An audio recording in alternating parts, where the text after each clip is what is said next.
হরে কৃষ্ণ বন্ধুরা, তোমরা যারা যারা এই শ্রীধাম মায়াপুর ইস্কনে আসার কথা ভাবছো বা এসে গেছো, তাদের জন্য আজকের এই ভিডিওটা একটা অত্যন্ত প্রয়োজনীয় এবং গুরুত্বপূর্ণ ভিডিও হতে চলেছে।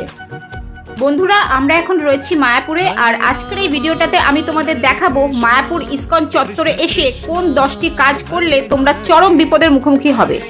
তাই এই ভিডিওটা দেখে নাও বন্ধুরা, আর এই 10টি কাজ তোমরা মায়াপুর ইস্কন চত্বরে ভুলেও করবে না, তাহলে কিন্তু তোমরা চরম বিপদের মুখে পড়বে, এমনকি অ্যারেস্ট হয়ে গিয়ে তোমাদের জেলও হয়ে যেতে পারে। 10টি কাজের প্রথম যেটা তোমরা করবে না সেটা হলো, মায়াপুরে প্রচুর বিদেশিরা আসে, আর এইসব বিদেশিরা মায়াপুর ইস্কন চত্বর জুড়ে প্রায় সারাদিন ধরে নাম কীর্তন করেন। তোমরা চাইলে এই কীর্তনে অংশগ্রহণ করতেই পারো, কিন্তু খুব সাবধানে এবং সতর্কভাবে করবে। বিশেষ করে পুরুষরা খেয়াল রাখবে যে কীর্তনে অংশগ্রহণ করার সময় যখন তোমরা নাচ গান করবে, কোনোভাবে যাতে বিদেশি মহিলারা কোনোভাবে অসুবিধায় না পড়ে, বা তাদের গায়ে যেন টাচ না লাগে, বা কোনোভাবে যেন অস্বস্তিকর পরিবেশের মধ্যে বিদেশি মহিলাদের পড়তে না হয়। তাহলে কিন্তু সেক্ষেত্রে ইস্কন অথরিটি তোমাদের ধরবে এবং চাইলে জরিমানাও করে দিতে পারে।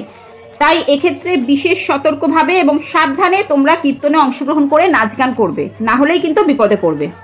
এই প্রসঙ্গে আর একটা জরুরি কথাও তোমাদের জানিয়ে রাখি, সেটা হলো কোনো রকম নেশার জিনিস সেবন করে, সিগারেট খেয়ে বা মদ্যপ অবস্থায় তোমরা ভুলেও এই ভিড়ে কীর্তনে অংশগ্রহণ করতে ঢুকবে না, তাহলেও কিন্তু তোমাদের জরিমানা একেবারে অবধারিত।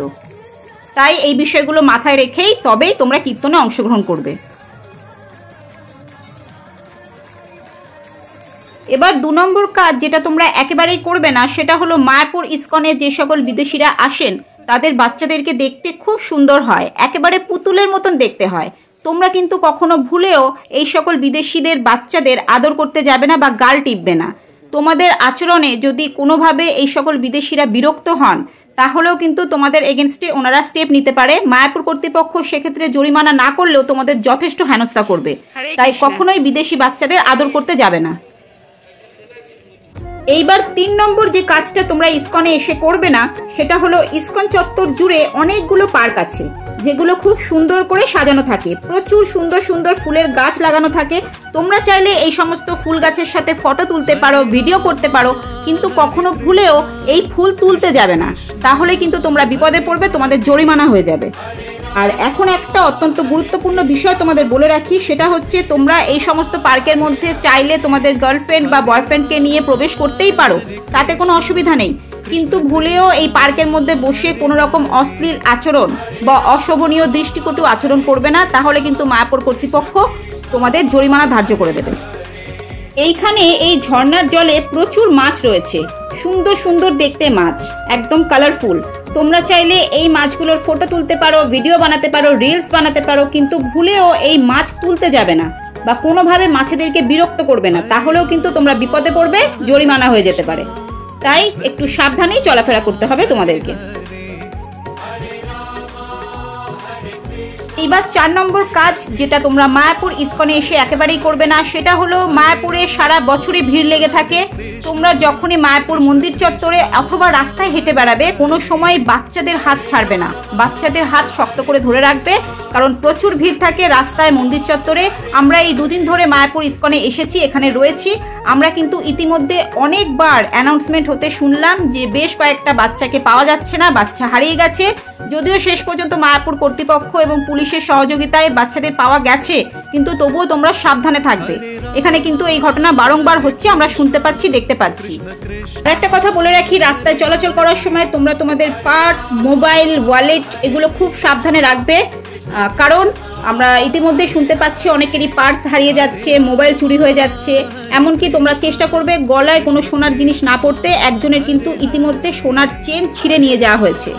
যে কোনো ধর্মস্থান বলো, সব জায়গাতেই ভালো মানুষের সাথে সাথে খারাপ মানুষও থাকে। মায়াপুরে যেমন প্রচুর পুণ্যার্থী আসেন ঈশ্বরের দর্শন করে পুণ্য অর্জন করতে, সেরকম খারাপ মানুষও আসেন যারা নিজেদের স্বার্থ চরিতার্থ করতে এই ধর্মস্থানে এসে থাকেন।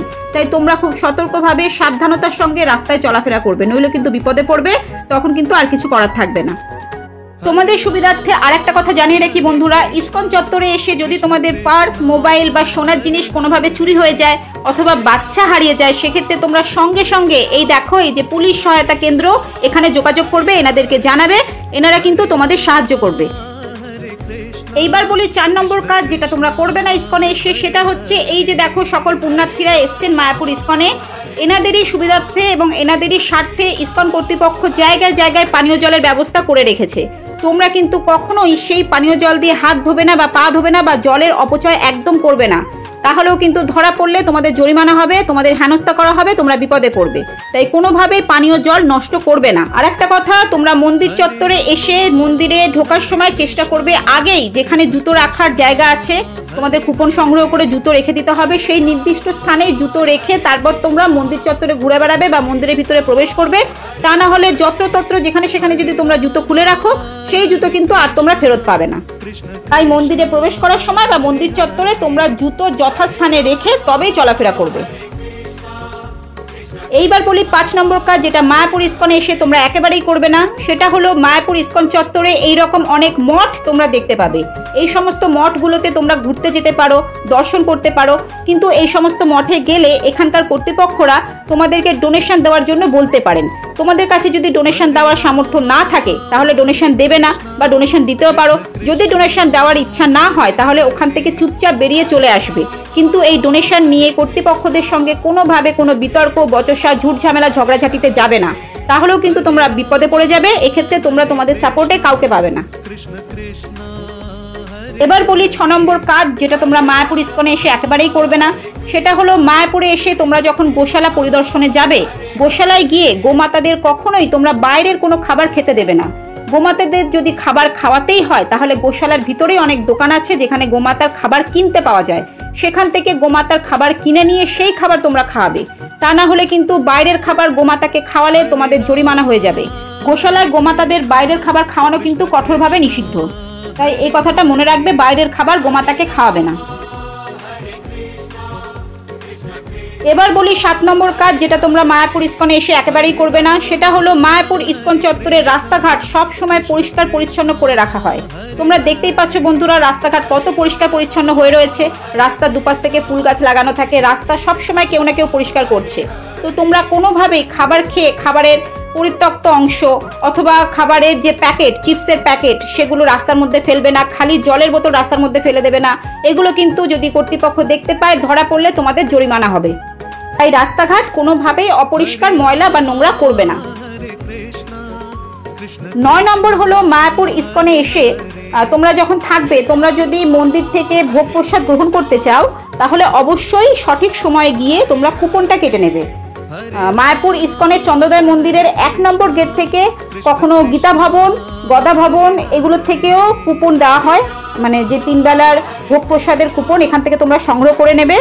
আর যদি তোমরা কোনোভাবে কুপন কাটতে না পারো তাহলে তোমাদের বাইরে খেতে হবে। সেক্ষেত্রে তোমরা মায়াপুর ইসকনের যে মেন রাস্তা আছে সেই রাস্তার দুপাশ থেকে হোটেল পেয়ে যাবে খাবার খাওয়ার জন্য।